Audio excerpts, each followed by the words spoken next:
Conversations with Svend. This is a nature talk at Cynefin, and Caitlin, my co-producer and co-director of these nature talks, have kindly come down from mysterious mid-Wales, where we were adventuring in the last podcast, and we were talking about you, James Moore. You are working with Trinity St David's University of Wales, involved in various projects of research about people, nature, wellness and change, and you are a very powerful and very positive force. I think both Caitlin and I know you as such, and you have produced some very beautiful introductions to some of the projects you've been involved in, one here at Cynefin, Green Health Hub in just outside Carmarthen, Johnstown, Carmarthen, and another one in Neath Porth, Talbot. So thank you so much for your willingness to join us today, James. And so let's begin with yourself and your origin. And my invitation is for you to share authentically of who you are. How was it for you to grow up, and how has nature been a part of your life from the early? Thank you, Svend. Lovely introduction, thank you. So I grew up in South Yorkshire, North Derbyshire, in the Peak District, and but also spent a lot of my time on the Northumberland coast. And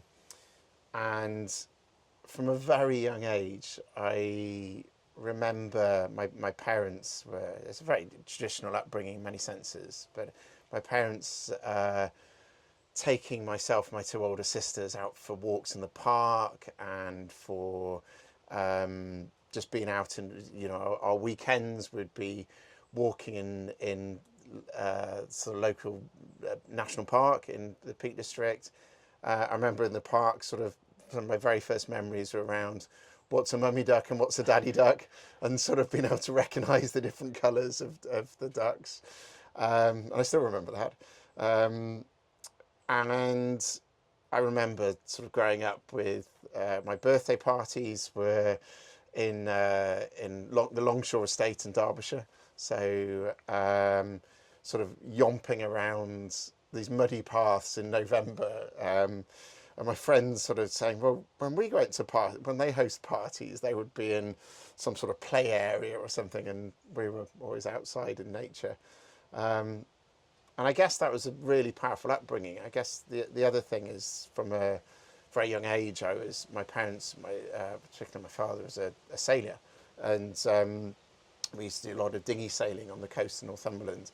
And at a very young age, I just remember being chucked in a sailing boat in this very windy, cold Northumberland coast, and sort of, pair of shorts and 4 jumpers and a coat, and basically get on with it. So, but I think all of that has given me a really strong sense of how important nature is. And it's not until I've got a little bit older in life now and hit midlife, and arguably just beyond at the age of 50, that I've really started to appreciate how important that has been for understanding who I am, and understanding the importance of how nature affects me, but also how I can use that energy of nature to help other people be as well as they can be. So yeah, it's a very, very interesting, looking back, reflecting. My parents we never watched very much television, so sort of being bored was something we had to deal with, and we'd get on and make our own entertainment and own energy, and a lot of that was outside. So yeah. Thank you for sharing, James. And in your career, so how have you ended up in Wales, and what's the journey? Yeah. What is your journey? Okay. So I started my career as in the NHS as a graduate management trainee, and as part of the sort of graduate training scheme, it's very much that we're expecting you to become a chief executive within 10 years. And And actually that scared the life out of me sort of at the age of 22. And I really enjoyed everything I learned about being in the NHS at a very young age. My first job was in Doncaster Royal Infirmary as an outpatients manager. Learned a lot, but I sort of realised probably general management in the NHS wasn't for me. Part of the scheme was to go. We were encouraged to go and have secondments abroad or anywhere where we could learn something about leadership and or something about health. And I took the opportunity in 1998 to go to Perth, to Royal Perth Hospital, and therein met Kate, who became my wife a few years later, who's from Wales, and we that's where the Welsh connection started from. But I dragged her to where I came back from Perth to London, and then to Hertfordshire, where I became I worked in London, in the City of London for a while, in a sort of high-end recruitment firm. Found that pretty soulless actually after a while, but learned to, very well paid, but learned stuff that I didn't enjoy doing. And I think that's sort of been a bit of a theory of my life. I've found out things that have enjoyed, but things I haven't enjoyed. And actually in that has been a real sense of growth and development. And I think that's an important theme for me about change. So when after living in sort of Hertfordshire, so not far from St Albans for a while, we sort of we had our first two children. We realised that probably learning to speak Welsh in Hertfordshire was going to be a limited opportunity, because my wife was a first language Welsh speaker. So we decided to move to Wales, and we moved here in 2004. So it's been 21 years of living in West Wales in a little village not far from here, coastal village called Cynefin. And 21 years later, having helped develop and see the joy of seeing three children sort of become young adults. They're all in their 20s now and been away at university and one's about to start their career properly in London.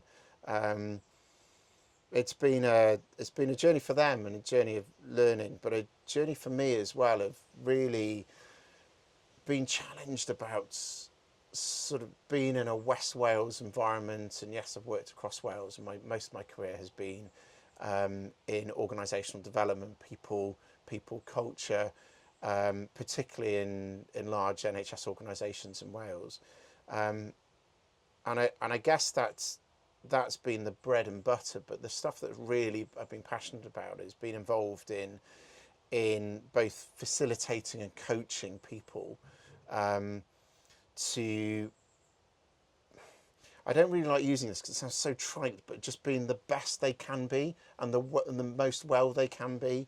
And the programme, I guess, that started me with this, and I have a huge thanks to two colleagues. One is now the chair of our health board, in Neil Wooding, and the other is Moira Morgan, who co-created and co-facilitated the Explore and Walk programme with me. And we started that in about 2012, and the learning about the connection between people,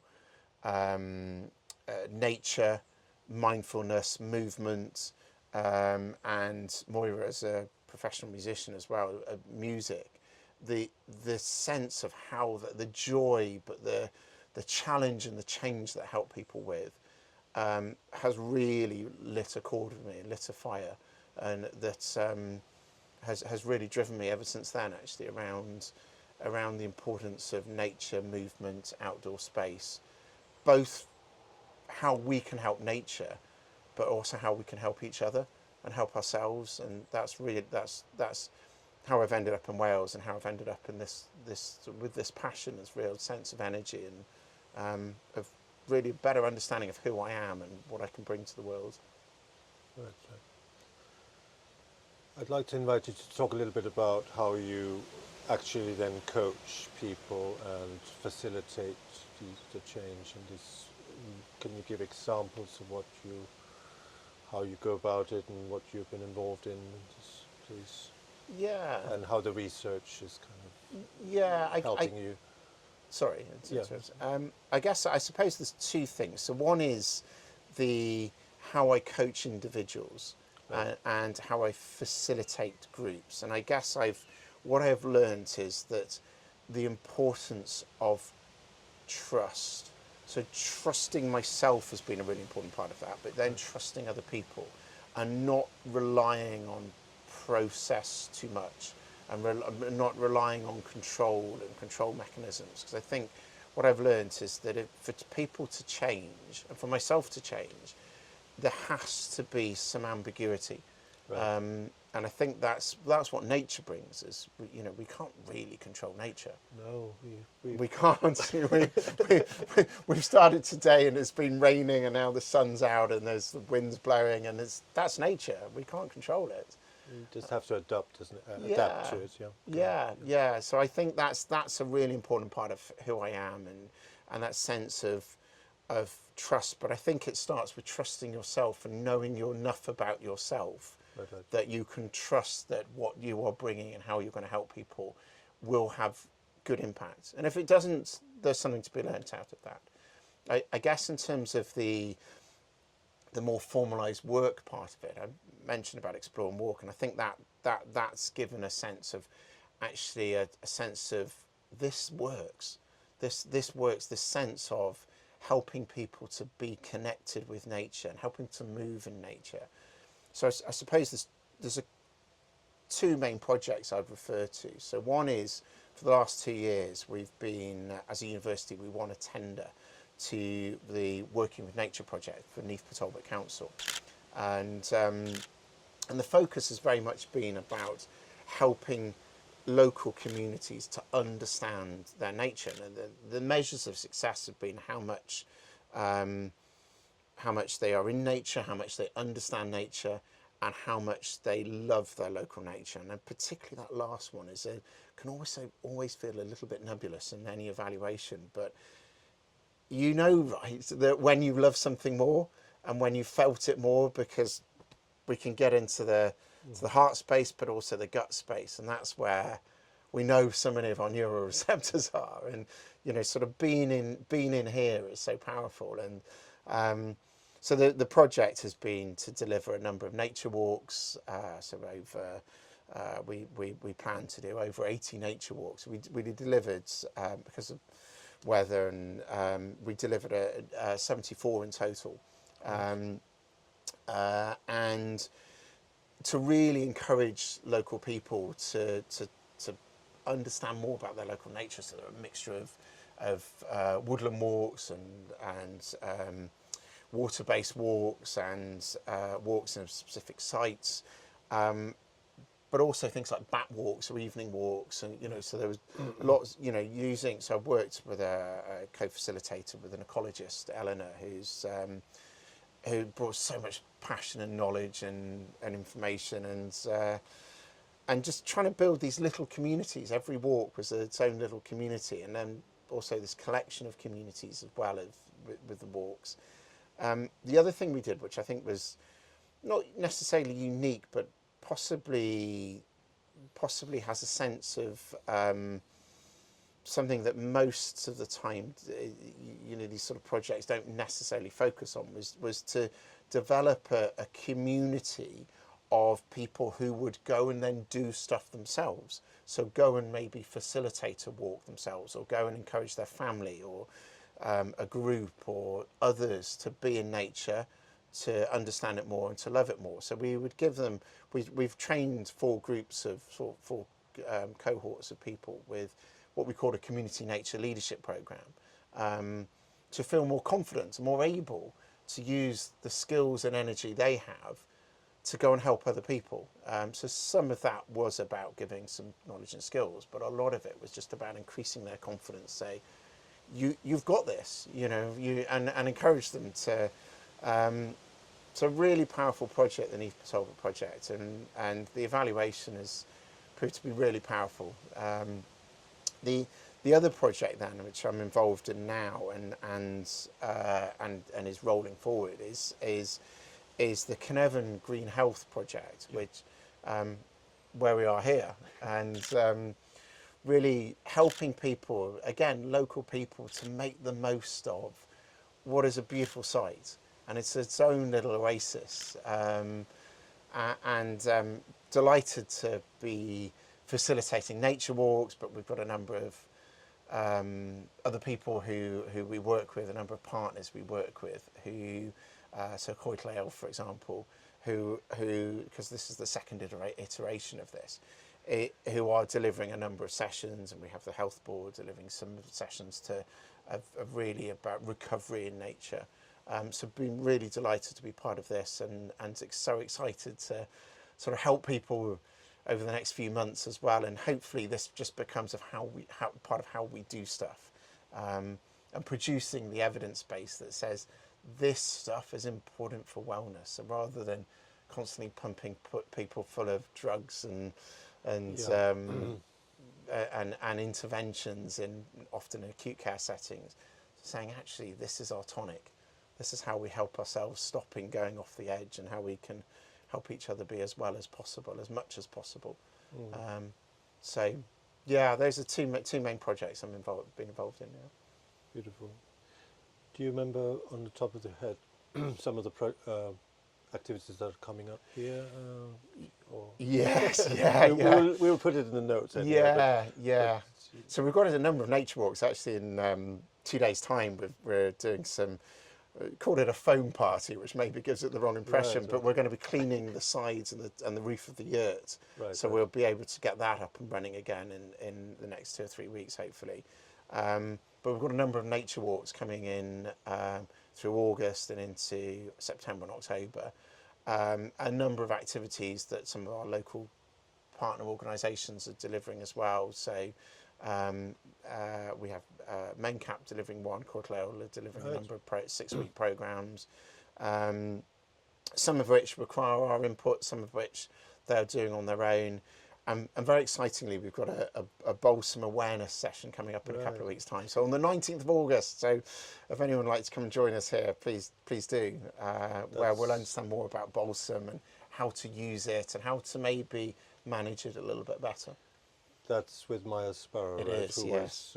She's been on this podcast with the Wild Biome Project, and I know her from quite a lot of events. So there's something about singing in nature. I'm not sure when it's coming, but vocal expression in nature. I think we could talk talk more about us as hunter-gatherers, and because she was exploring how we were really not in that tribal thing. We were really not.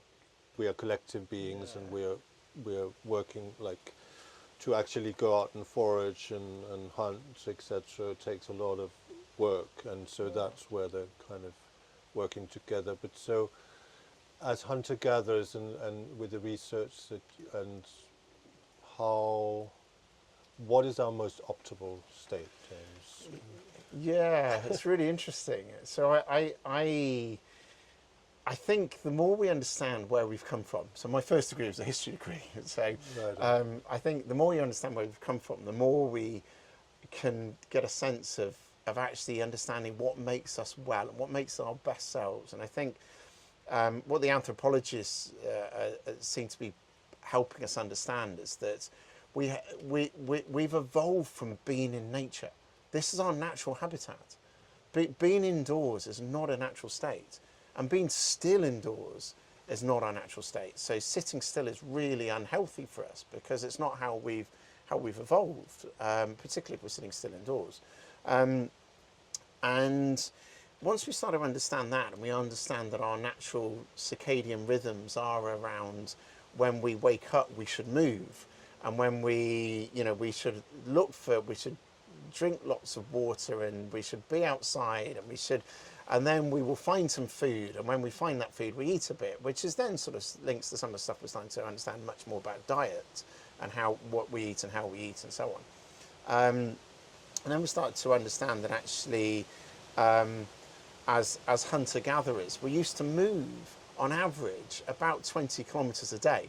No, when you say to someone, well, you go for a 20-kilometre walk today, they're going, so, the 10,000 steps as I move towards that, quite literally.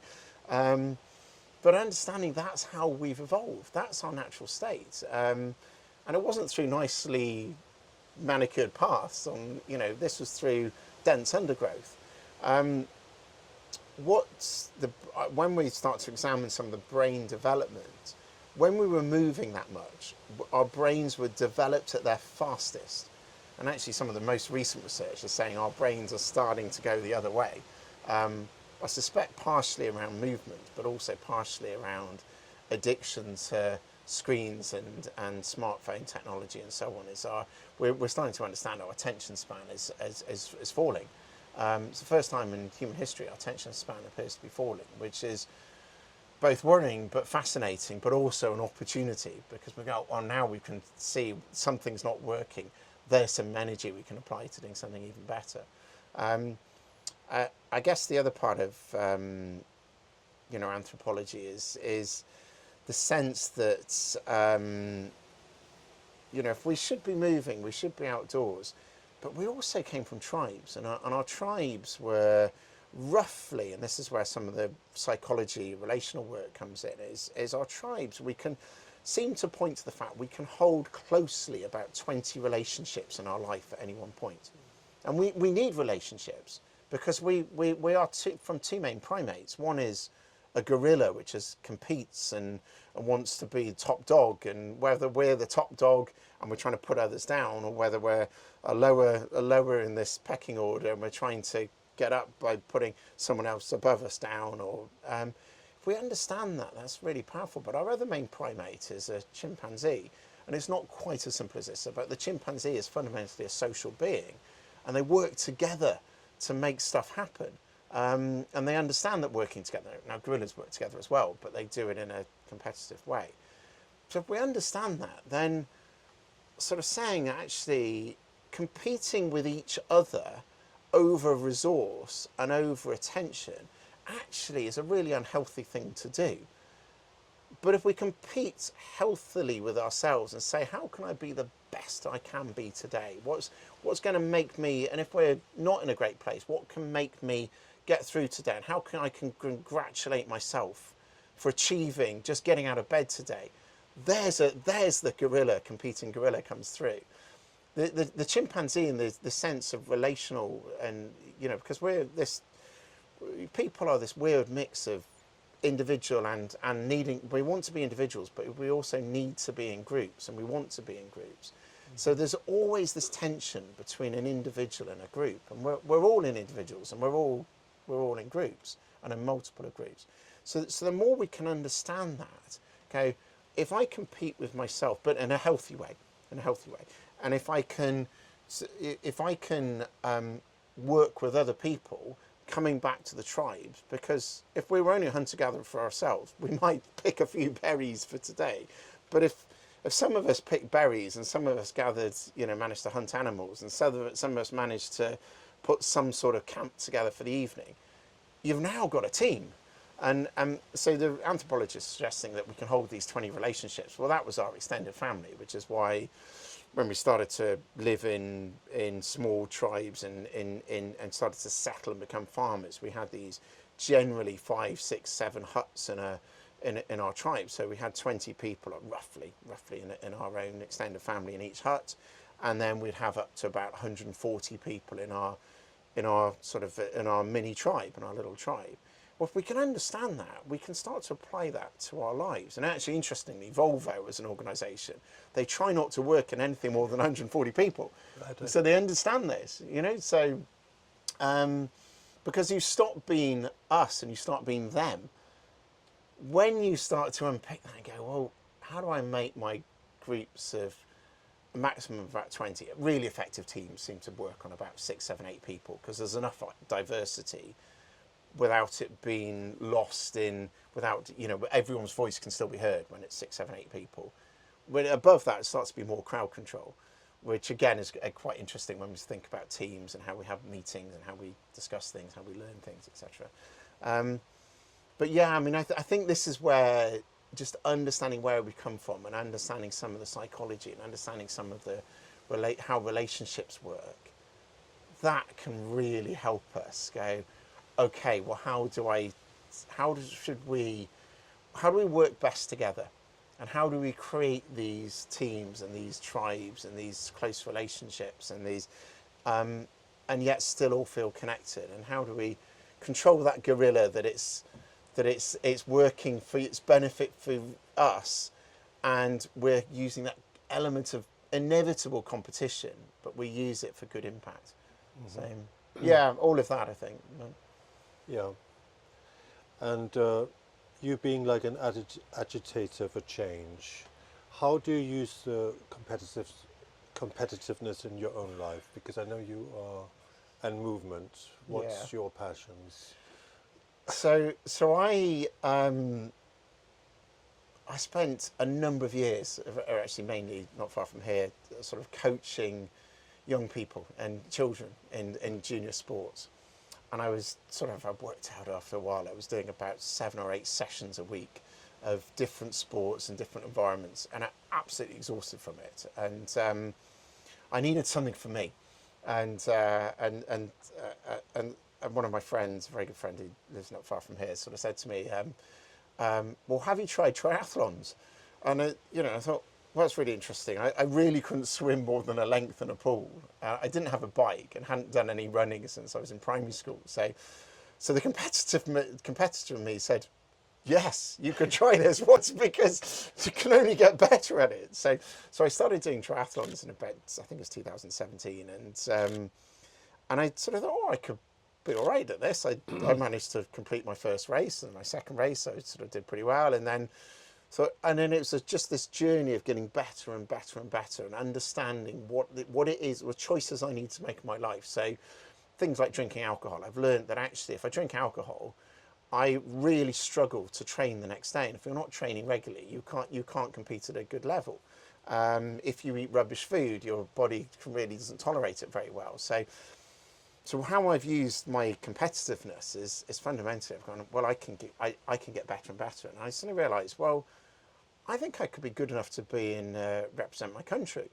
So last year I represented Britain for the first time in the European Championships. Oh. This year I did it again, but this time I finished first in my age group within the British team, and 9th overall in Europe. And next year I've qualified for the European Championships again, and for the World Championships. And I'm thinking, well, I can finish first in Britain, and I can do that. Right, next year I really want to finish top 5 in Europe, hopefully top 10 in the world, and if I could get onto a podium, so in Europe, that would be amazing. So, if I can do that in the British Championship, so that's where I use my competitiveness, but really understanding it's about me. It's that I'm not actually competing against anyone else. And I think this is one of the first things, or one of the most important things I've learned as an athlete, is you cannot worry who is in your race.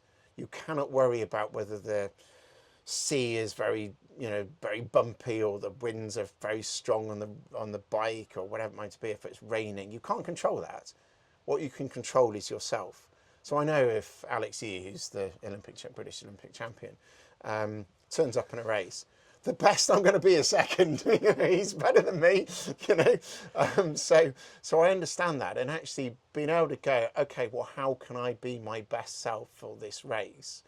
That's how I use my competitiveness, and really understanding my flow, and understanding where I need to put more effort in the training, and where I need to ease off, and where I need to put more rest in and recovery, and so on. And so it's been a really, really interesting journey of learning. And I know that sounds very management-y, sort of saying that, but it has been fascinating learning about myself, and learning how I have this absolute need to be connected with other people, but actually how I use the competitiveness and the introvert in me to really compete, to be the best I can be.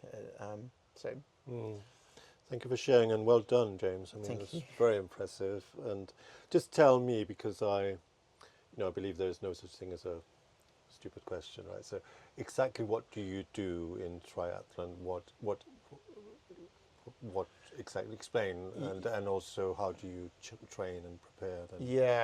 And where does then the psychology and the mindset come in?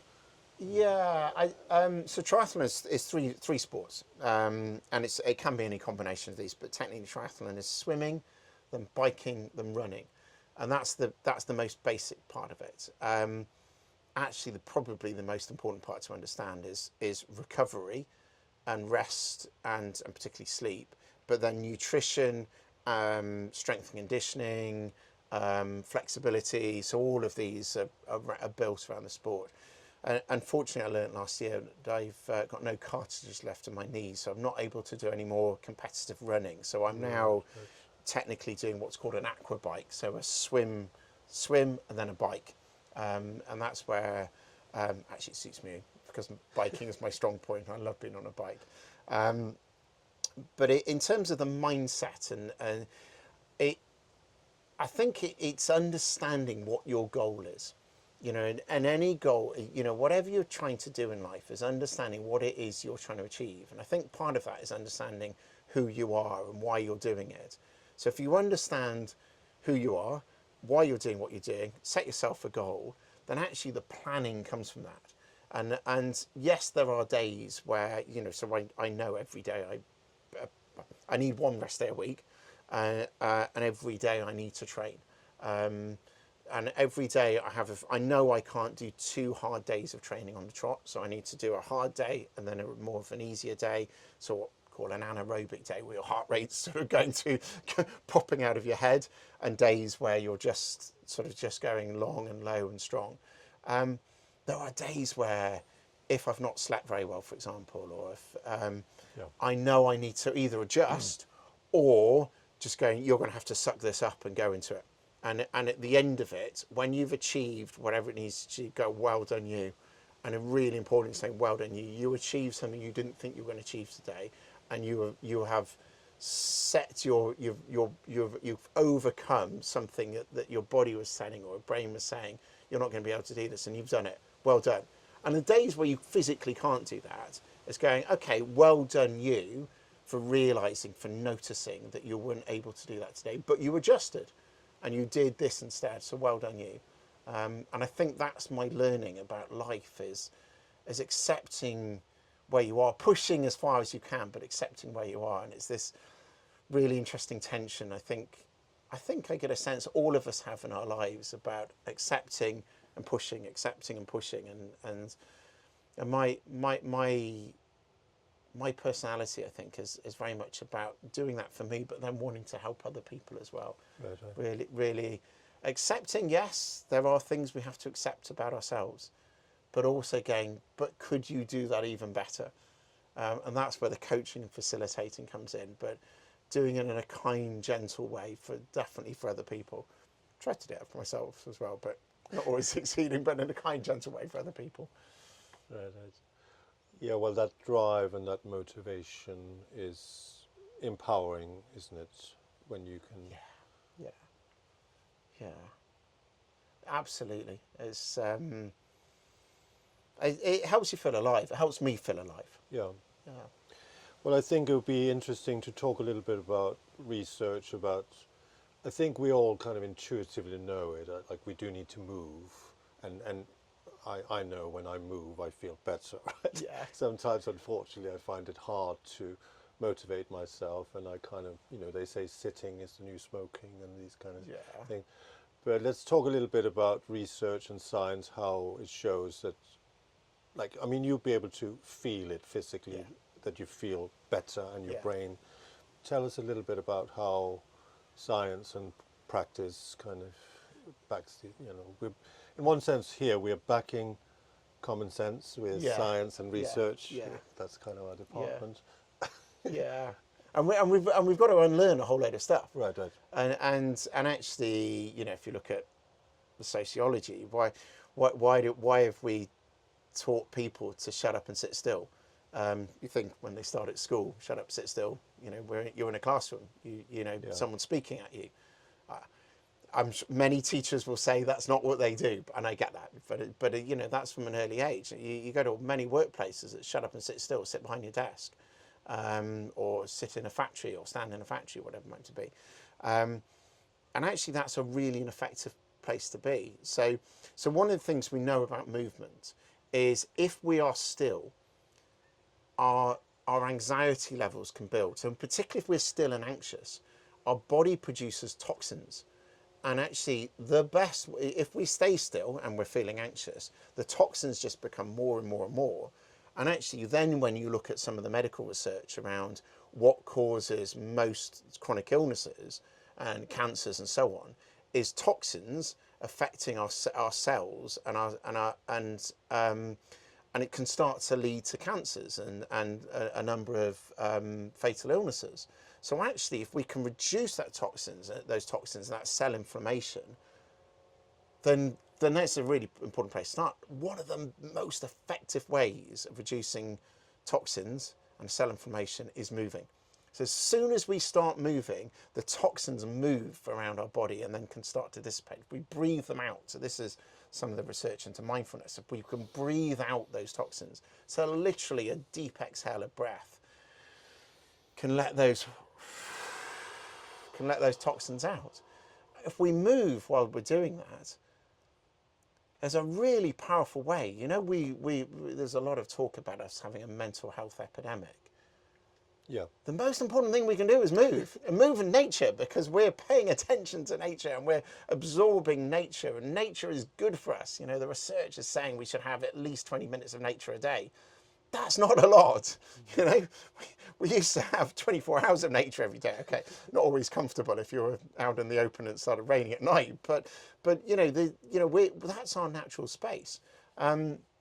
So something about moving is really important. What the neuroscientists have started to teach us, because there was a lot of money put into neuroscience research about 20, 25 years ago, is the neuroscientists are starting to show that when we move, yes, we lose those toxins start to dissipate around the body, but they also, our brains start to produce more BDNF proteins, which is basically brain fertilizer.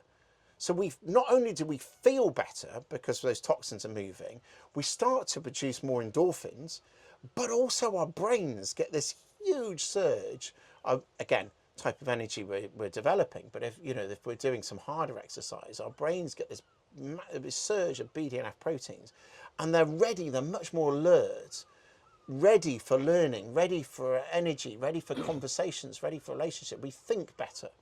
There's a great story of Charles Darwin, who, as he was developing a lot of his research in Down House in Kent, he had this walk around his house called the Sand Walk. And I know it's ironic saying religiously, but religiously every day it was said that he did 4 laps of this sand walk. And he always said it was his best time for thinking. So the sand walk, there's a bit of light, there's a bit of shade, it's past fields, it's through trees. And he always said it was his best thinking. So when he came in from his sand walks, he was much more energized, much more likely to do better thinking. Interestingly, again, if you find this interesting, when his grandchildren used to come to stay, he used to know he'd done four laps because he'd put a pebble down, and every time it's 4 pebbles. Every time he'd sort of walk past, he'd take a pebble off. When his grandchildren came to stay, it was rumoured that they would add extra pebbles in and take pebbles away.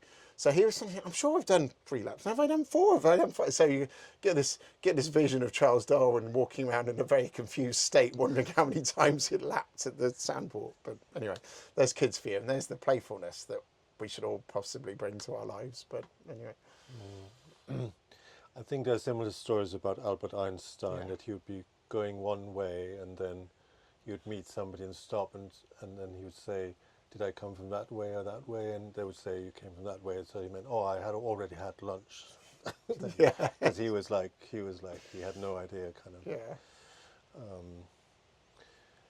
Yeah. Well, thank you for sharing that. I think let's talk a little bit about you like being an agent of change and agitating and using that, but also then let's link in social innovation and how that works, and who are you working with, what's on the rise, and kind of let's talk about,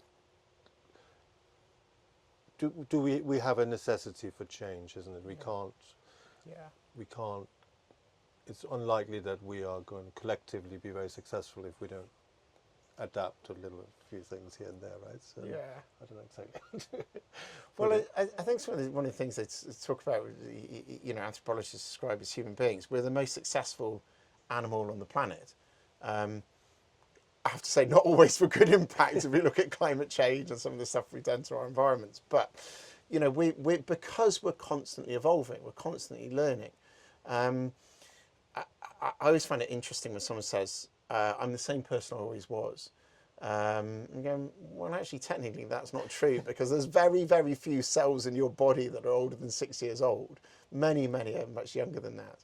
So physically, you're not the same. But also what we've started to understand from neurosciences are the neuroreceptors in our brains and our guts and our hearts. They're constantly evolving. So every experience changes us. Either reinforces a neural pathway, which then becomes stronger, or it might actually disconnect neural pathways and they literally tear apart and new neural pathways form. So particularly in something traumatic that might happen in our lives, or something that we find traumatic to our lives. So there's something about understanding that we're always evolving. We're always evolving. So actually embracing change is a really important part of who we are. I think one of the reasons why you quite often hear this expression, we don't like change.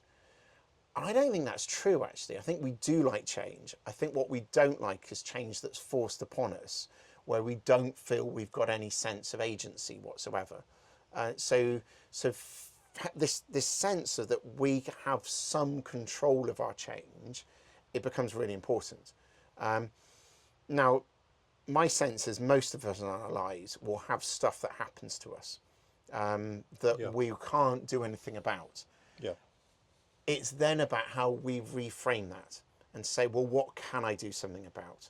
Mm-hmm. And I think that's where practice comes in. The more we can say, the more we can refer to, well, I couldn't do anything about this person dying, then actually you can say, well, I couldn't do anything about it, but what I can do is, there's no point in me living in the past thinking, oh, if I wish I could have done this, I wish I could have done that. What I can do is remember the happy times and bring those forward into my life. What made that person special to me?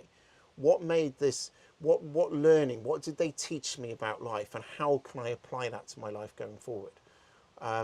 Those are the things I think we can do, and it makes us much more resilient, which again, we all have to be pretty resilient, because life is not a bed of roses. I mean, it's not a movie, but it's, we can enjoy it, but we can definitely say, well, it may not be a movie, but I'm going to enjoy the stuff, that I'm going to enjoy the journey as much as I can. And when it gets to a big dip, okay, I'll be resilient, but when I'm on the fun part of the roller coaster, then I can enjoy that and I can ride it and be okay with the fact I don't exactly know what's going to happen next, but I can be okay with it. So I think getting the sense of having enough security in our lives, and ultimately security, yes, is money, and having a house, but we need far less of that than we think we need. We need food, we need shelter. That comes back to the hunter-gatherer in us. Okay. But actually we need social connectivity. And if we've got those, if we've got security in its most basic form, then it's about how can I then embrace what I need to, how can I be, what am I doing well, what can I do even better, and what are the things what's the next step I can do to make myself even better. And if we can do that for ourselves, then we can do that, we can help other people. And I feel so privileged to be able to help other people, either on a one-to-one coaching basis, or facilitating groups, or teaching in the university, which I've now been doing for about 3 years now, but facilitating groups and just helping people to just try something different. Try it,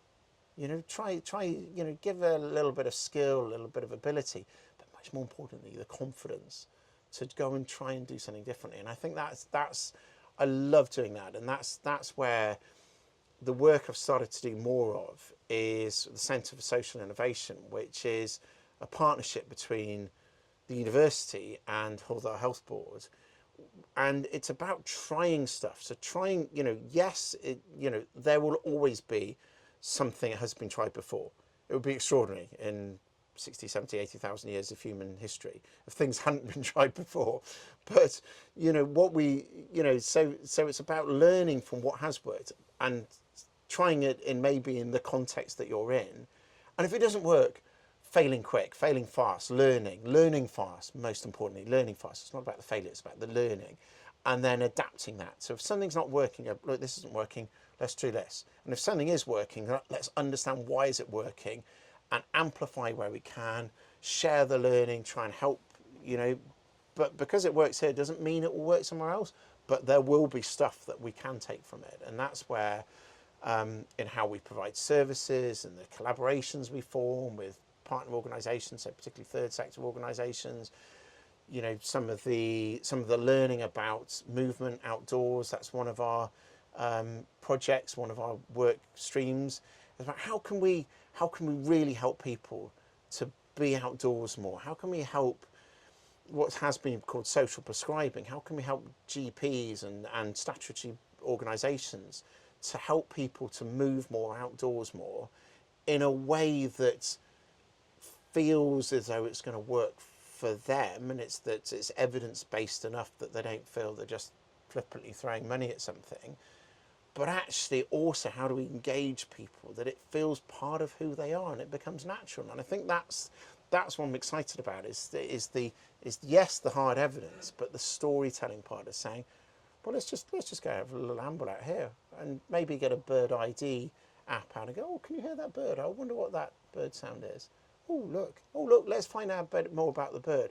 And actually, it's by definition, that person stops being anxious so much about themselves and they start paying attention to nature, to the movement, to being outdoors, the social connectivity with other people. Something dramatic has already changed in that brief moment. That's what I'm excited about, is really being able to help these sort of projects and these sort of collaborations. And how is Wales world leading in research, and where can we be proud of the Welsh research? I think Wales is a fascinating place right now because we've got the Wellbeing of Future Generations Act, and I think that is a really interesting place. That it basically sets a strategy, it sets a vision, and it sets some goals to get there. And it's not about balancing the budget for the next year, although every government, every family, each one of us has to balance our budgets on a daily basis, right? We need to make sure we've got enough to get through the day or the week or the month, the year. But what Wales has done is set this longer term vision and goal and aspirations, which is in essence about, I guess, I'm going to use the word Cynefin. It's the sense of wellness and space and being rooted in where we are in our place. I'm sorry I don't speak Welsh, but for Welsh speakers may say, well, that's not quite what it means, but that's my understanding of what Cynefin means. The place in nature where everything just feels right with animals, and as a sense of belonging. It's connected with hiraeth, which is a sense of belonging. And And I feel that's behind the Future Generations Act. I know it's more than that, but it feels that's what drives it. So it's a really interesting space. I think because it gives us a focus, and coming back to what we were saying earlier, if you don't have a focus, if you don't have a goal, it's really hard to know where you're going to. If you're just surviving the day, if you're just trying to make sure your budget's working for this month, or you're trying to make that's survival. That's not a future focus. That's not something optimistic you can head towards. And we need optimism. People need optimism. It's otherwise, what are we doing? If the world isn't getting better, then what are we doing? If we're not making better versions of ourselves, what are we doing? So I think the other thing about Wales is just on a very technical level. So Wendy Deering, who's one of the co-leaders of the Centre for Social Innovation, has recently presented actually some of the work around the Green Health Hub in Cynefin, but also the Neath Talbot work in the Working with Nature work in the World Expo in Japan. Was it last month or just over a month ago?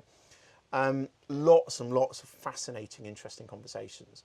And what was really interesting is actually we might think that maybe the Japanese are way ahead on, we hear a lot about forest bathing, particularly in some of the Far Eastern cultures. And yes, there are a lot of things that we can learn and we can adapt. And generally, they're much more community-based societies than maybe some of the Western societies, which generally can perhaps be more individualistic. But what was really interesting is Wendy's reflection is that we're making some really interesting adaptations using things like wearables and we've got, particularly in Britain, we've got the NHS, which for all its faults and all the rest of it, what it does have is this huge data source. And if we can use that wisely, we can help predict people's wellness. And we link it in with live tracking data about people's heart rates, their movement, their activities they're doing, maybe link it in with diet and lifestyle more broadly. We appear to be heading in a way that's has much more innovation than maybe some other places in the world. So we're in a really strong place. Now, not for 1 minute would I suggest Wales is every rose in the Garden of Wales healthy and well. It isn't. There's a lot of social deprivation in Wales. I would say one of the downsides of being in Wales is that the very strong community bonds can lead to inertia, and I think that can be quite dangerous for change. But with this sense of goal and aspiration that the Wellbeing of Future Generation Act brings, with this sense of we know we cannot carry on as we are, particularly in health service. Health service is a really important part of our community because it, if nothing else, it's by far and away where we spend our most amount of public sector money. So, if we can't carry on just pumping more and more money in because there isn't going to be more money. So we've got to do stuff differently in the health and social care and wellbeing world. And there's a real recognition in thinking the senior leaders of Phil Kerr, who's the chief executive of Holdar, and Neil Wooding, who's the chair, and there's a recognition with a number of clinicians and that we need to do stuff differently. And actually, that's a really exciting place. I think part of it is helping the people understand that doing stuff differently can be a bit scary and can be challenging, and it does mean letting go of some of the rules and regulations that can bind innovation. But I think that's a really exciting place. It's a really exciting place.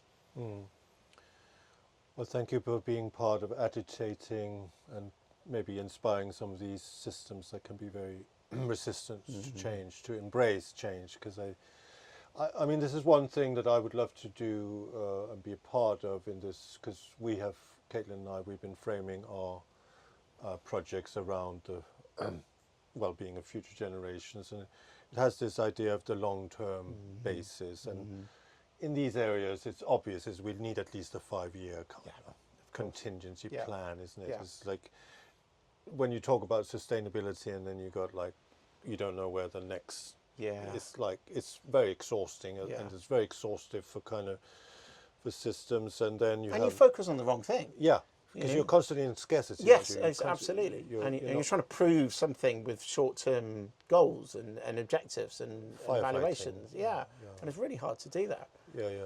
So you got the long-term basis, you got the prevention, and I think it's just again common sense. If you can keep people well, they'll save a lot of money, isn't it? And if that's the focus, and then you got involvement, collaboration, integration, those are the essences. So what I would love to also invite people to this beautiful community green health hub here at Cynefin is to have people like yourself representing education, research, that agitation of change, then having people from the health boards, having people maybe from the local authorities, having people from the outdoor health world, social prescribers, etc. I think that would be very powerful to have these. And also I did invite the Minister of Mental Health and Wellbeing, Sarah Murphy, previously. She said she was listening to the podcast we recorded here before the yurt came down.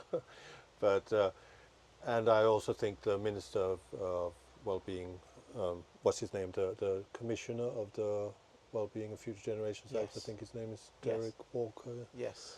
I think like having these kind of conversation and record them also for accountability, I think that could really inspire change, Yeah. I think. So I think this facility is just really wonderful. Sun has come out, James. Shall we venture a little bit? Where are we?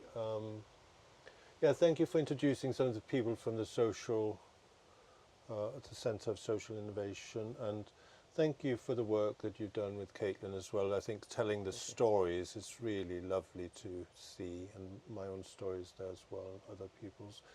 And that's one of the things that I think Caitlin and I would like to do when we're still hoping with our application. Yeah. I mean, hope against hope, but yeah, so I think if we can have the research and we can have the evidence, like empirical data, and then add the stories, Yeah. and like you're telling Yeah. some powerful stories, Yeah. and you're Your sharing. head and heart and gut, and Yeah. getting in, helping people understand. Yeah. Where's it going for you? What are you most excited about currently? I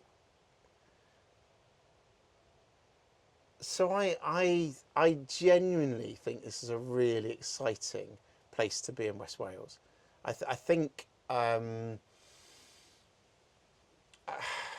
hope it comes across. I'm really passionate about people and nature and wellness.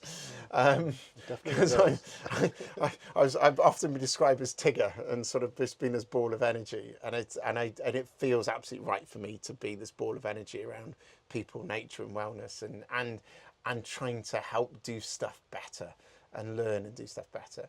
I think West Wales is really interesting because I think necessity is the mother of invention.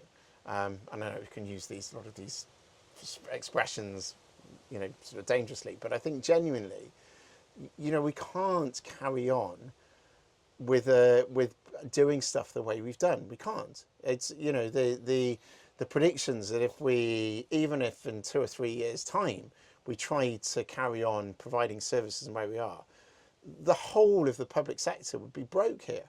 And that's not sustainable. I mean, you can see the pressures already, right? There's and it's just not sustainable. So we have to do something differently. It's putting our head in the sand is not an option. So yeah, I think what's really exciting is this necessity driving innovation and energy for doing stuff better. That is so exciting. That is so exciting. I'm sure there's something brewing.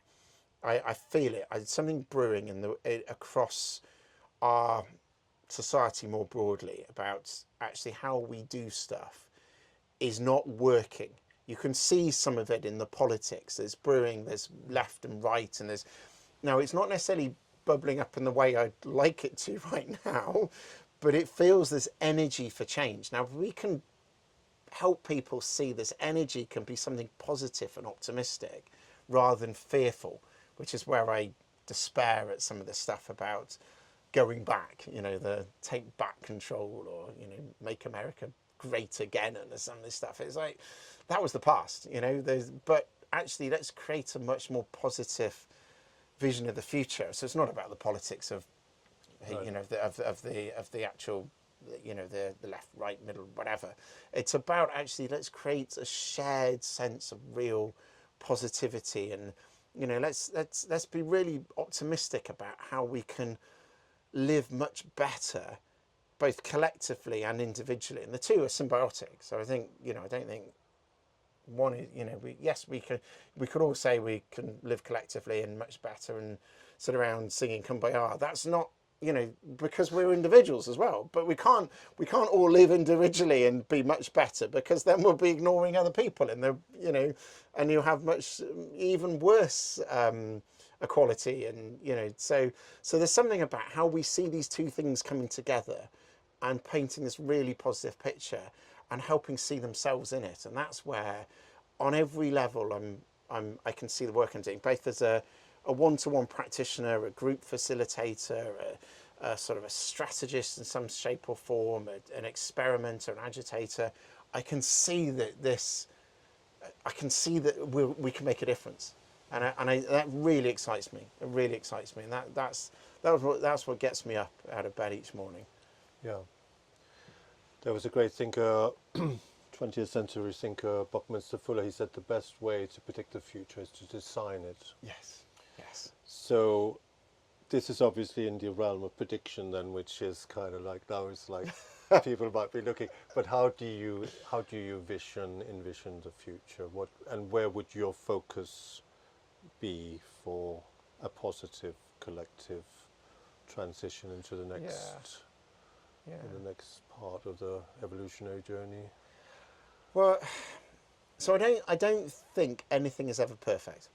So I think painting a vision of saying, oh, and this will be wonderful, and it's, which I think sometimes leadership in its broadest sense, so whether political leadership or social leadership can say, oh, it's wonderful, it'll be fantastic. I don't think anything's ever perfect, but I think I think there's something about, I get a real sense in the last 20, 30 years, there is an understanding that we have done a lot of harm to this planet in a way that, yes, history teaches us, we go through waves of stuff, but we're not the first generation to think, I wonder if we could look after our planet a bit better. We're not, we're not unique in that. But maybe what we're starting to understand is actually some of the changes that we have, humankind has put onto nature, it may not be able to adapt and adopt in the way that it has in the past, particularly climate change. So, sort of getting an understanding, getting a grip, getting the shared sense of actually, can we have a much better symbiotic relationship with nature where we're not the all-powerful being, and actually nature is not the all-powerful, we're just hanging on for dear life because we're constant in hurricanes or droughts or floods or whatever it might be. I think if we can have a much better understanding, I see that as something that can happen. And I see that as a future. I can see us having a much better understanding of us seeing that we all want to be individuals, and absolutely that's important. You can sort of see a lot of that in the last 10, 15, 20 years, the sense of individualism, which has then powered into some of the equality work, and you can sort of see, well, I've got my right as this, really powerful. But we can't have individual rights at the expense of a collective, and we can't have collective rights at the total expense of an individual. So I can see something really positive happening where we have a much better, more mature understanding that we are both individuals but also communities. So I see that as that is really important. And actually how that shows up, well, maybe we all don't need to own cars. Maybe we do have shared car ownership and pooled ownership of cars in communities. And, maybe the way we, it's a small example, maybe the way we see resource, maybe we see, well, actually the sense of we don't all need to have that latest TV for ourselves. Maybe this is good enough, but maybe we put energy and time into community groups and community and feeling part of our local communities. And maybe there's, one of the interesting things about research says that if people that spend time in nature, and particularly communities spend time in nature, have lower crime. That's quite interesting. Well, that would suggest to me people trust and know, like, and trust each other more. Yeah. They look out for each other more. So there's something about if we can start to see each other as rather than competitors, as collaborators, I think that's really exciting. So I think that's where I see the future, is this better balance. It's neither one or the other, it's and both. Nature, people, individuals, communities. I see, with a much more mature sense of that, I can see us having a really much more positive place and much more optimistic than maybe some of these pushes where we've either been very collectivised or very individualised, and actually some of the damage that's caused. Right. Where can people find you, James, if they want to work with you individually and or as business organisation wise, and how can people find more information about the research you've been doing and also the Centre for Social Innovation? Okay, so Centre for Social Innovation is through the university webpage. I'd stress that's a good start point. So uwtsd.ac.uk. Me personally, my university email address is j.moore, so that's MOORE, at uwtsd.ac.uk. My own world of my own work, I have my own website, so that's www.moretawel, which is mortawel.co.uk, and there's a lot more about me and some of the projects I've been involved in, and you can contact me through that. Through LinkedIn, so my handle is Mortawel, through Facebook as Mortawel, through Twitter as Mortawel, so get an idea. Mortawel means calm sea in Welsh, Right. which I think sums me up actually. There's a sense of calmness, but the sea is this energy, it's this constantly moving energy. So there's something about that that maybe describes me. But I'd be absolutely delighted to just spend time with whoever and talk and listen and be able to help people however I can. So be delighted to be connected with whoever, wherever, whenever.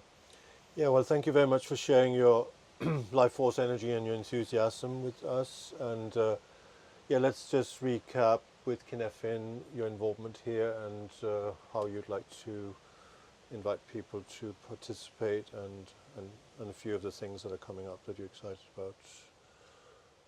Yeah, so we have the Green Health Hub, we've got the Centre for Social Innovation. So the Green Health Hub, we have a part of our website, so search for Green Health Hub on for the University of Wales, Trinity Green Health Hub. All of our information is there with activities that are coming on. We've got a number of nature walks, but are also connected, so there's links to the Facebook page. So really delighted, if all else fails, drop me an email or get in touch in any which way. Even carrier pigeons would probably work. So any which way, I'd be really happy to share what's coming up, and so excited to be able to help people.